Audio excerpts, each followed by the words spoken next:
Hello everyone. Today I'm going to be talking about getting started in tours. So whatever you're doing right now, go grab something to eat, enjoy the gameplay in the background, and listen to me yap for a couple minutes. So for the first point, make sure you build yourself a strong foundation. For what I've seen recently, there are players that played a couple thousand battles in pubs, got a pretty good achievement in QTs, which is quick tournaments. Some might even start a reroll account, getting a 70% win rate and very adorable stats, and then they think they are pretty prepared for achieving big in tournaments. But in reality, pubs and ratings tours are complete different things. So having experience in the game doesn't always mean that you're prepared for the tournament scene. So I'm going to talk a little bit about my history. So I started playing tournament in 2020. I joined a client called PYT in the first season, and I did not even achieve anything. I think I got about a top 32 finish. I don't even remember, by the way. And then the second season, I went for a tryout in competitive team. I don't know what team did I exactly try out for, but oh yes, I think it's King, which is KING in APAC, which is at that time a top 16 team. So on, I tried to play as a tryout on competitive teams like Cats, and later even applied to Feast, and tried in other clans like P1, EVG, and Rory, etc. And I would consider that as a very weak foundation. What I mean by that is that tournament really requires a lot of experience and skill, involving a lot of things like communication skills and game knowledge, stuff like that. And these cannot be done on the first day you start comp. You have to really start building all the knowledge and all the things from your foundation. Like instead of like looking for opportunities and joining competitive teams,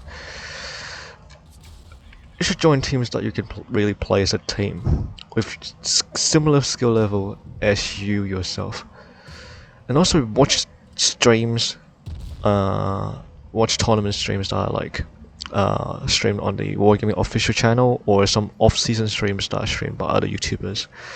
Usually, you will learn a lot of things like rotations, positioning, decision makings, and stuff like that.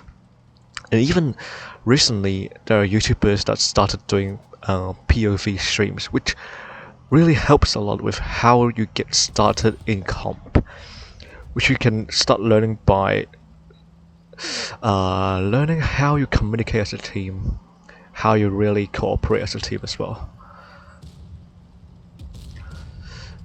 With that being said, these will gradually build up your personal foundation, and which will really help you as a player in your future career. The second advice I'll give is to not rush your career. Now, me myself, I played 13 top 16s before I really learned how to play top 8 and top 4. Really, just take it step by step.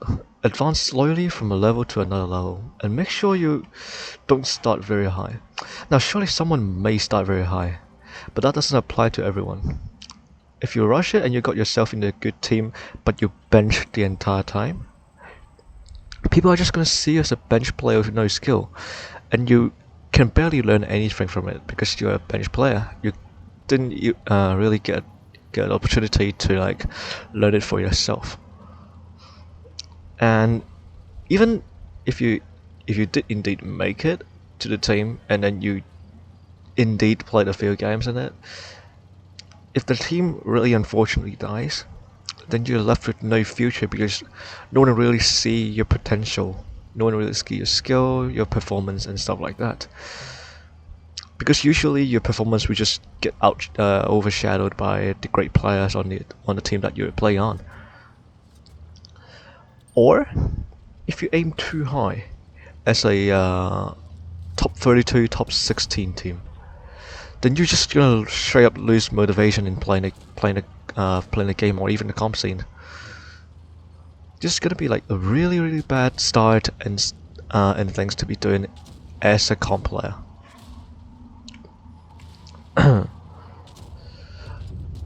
So lastly, last advice or suggestion for the players that really want to play as a competitive player. I would say do not give up. I think that's a pretty bullshit thing to say, because that's what your mom tells you or your dad tells you whenever you lose a girlfriend. I don't know. But really, failure is a pillar of success. Every game you lose is a lesson that you can learn. Many players do feel like I feel like many players that start as a top 16, top 32 players really miss out on that. Is they don't really enjoy the process of making your way to the fucking top. Every game you lose is a fucking lesson. Whenever you take a look back at your losses and stuff like that, and then you look back at it, you can already see what you could have done better. And by looking for the mistakes and then what you could have done better in those kind of replays, you can really build up your own your skill set, stuff like that in the future. And also, make sure you look for opportunities that makes the most sense. Good teammates, callers that can last more than one season. What I mean by that is, people usually want to try out for the good teams, but the good teams doesn't always allow you to play, and some of them can't even last more than one season. And always switching teams are the worst way to start. Like causing you takes so long to reach to the top. Like me, for example, I failed every single season from 2020 to 2024 with a best placement of only top 9. But that's because I chose every single worst possible opportunities that I have, like players with not quite strong bonds, friendship, teamwork, callers, stuff like that. It's a very fragile team that wouldn't even last 1 or 2 seasons. Like even a small argument would just cause the team to fall completely apart. That's a bad sign of having a team. Like that's a bad sign and a bad start.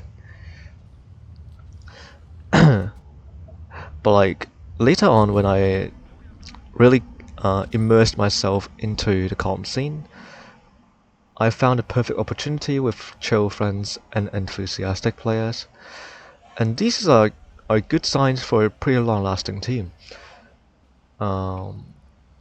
At the end, we lasted for around 2 to 3 seasons because everyone just left one by one due to in real life stuffs, and more importantly, some lost their interest in playing the game, something like that. But there you have it. So now I finally saw the opportunity, stuff like that, and then luckily I got into a pretty good team, and I finally got to the top. But I would say just take your time. For everyone that wants to start, there's always a start, man. Not everyone just make it to the top the first take. Everything has to be a start. Like everything has to have a start. You know what I'm saying? So there you have it. I hope you learn a few things for today. Like I'm a victim of making bad career choices, and I'm here making the video just to hope you guys wouldn't do the same thing as me. Hopefully you guys enjoyed today's video, and I'll see you next time.